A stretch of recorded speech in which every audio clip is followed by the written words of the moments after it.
Hey, salut à tous les amis, c'est Mirage, on se retrouve pour un nouveau tuto. Aujourd'hui on va apprendre à faire du montage avec iMovie.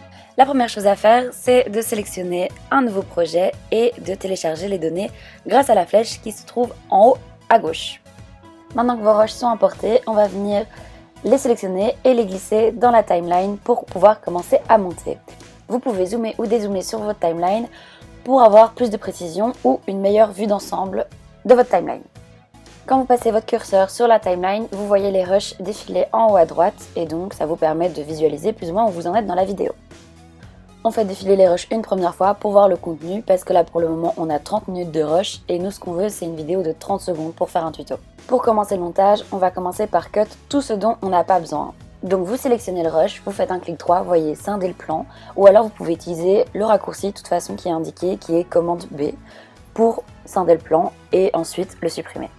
Et pour ça, vous utilisez simplement couper ou bien supprimer. De nouveau avec mon curseur, je fais défiler sur la timeline le rush pour voir à quel endroit je veux le couper, ce que je veux garder et quelles sont les scènes importantes. Et je fais ça pour tous les rushs. Donc c'est la partie un peu longue qui s'appelle le dérushage, le fameux. Après, j'ai une timeline beaucoup plus efficace avec seulement les rushs dont j'ai besoin. Pour le son, vous pouvez détacher l'audio de son rush, vous pouvez augmenter et diminuer le volume sonore. Ici, on fait une vidéo avec uniquement de la musique et pour pas qu'il y ait de bruit blanc derrière ou des gens qui parlent tout simplement, on vient sélectionner tous les audios, on les détache et on les supprime. Pour dynamiser le montage, on va venir jouer sur la vitesse de certains rushs en l'augmentant, la diminuant ou en la figeant. Ici, on veut accélérer notre rush pour faire un timelapse, donc on va l'accélérer et le mettre en x8. En plus d'accélérer, de ralentir ou de figer une image, on peut aussi inverser la vitesse du plan pour que la vidéo remonte à l'envers. Vous pouvez aussi venir recadrer votre vidéo afin déjà premièrement qu'elle remplisse l'entièreté de la zone de travail, mais aussi tout simplement pour la zoomer et que ce soit plus clair pour la personne qui visionne. Là, dans le cadre d'un tuto, évidemment, il est hyper important de zoomer pour que les gens puissent voir correctement. On peut venir aussi jouer sur la lumière, les ombrages, les teintes des différents plans. Tantôt, on a retiré le son des différents rushs, du coup maintenant on va rajouter un audio. iMovie propose différents effets sonores, mais vous pouvez aussi rajouter vos propres musiques, évidemment. Donc là, je vais sélectionner parmi mes musiques celle qui correspond pour moi le mieux au mood de la vidéo. Et ensuite, je vais venir la glisser dans la timeline.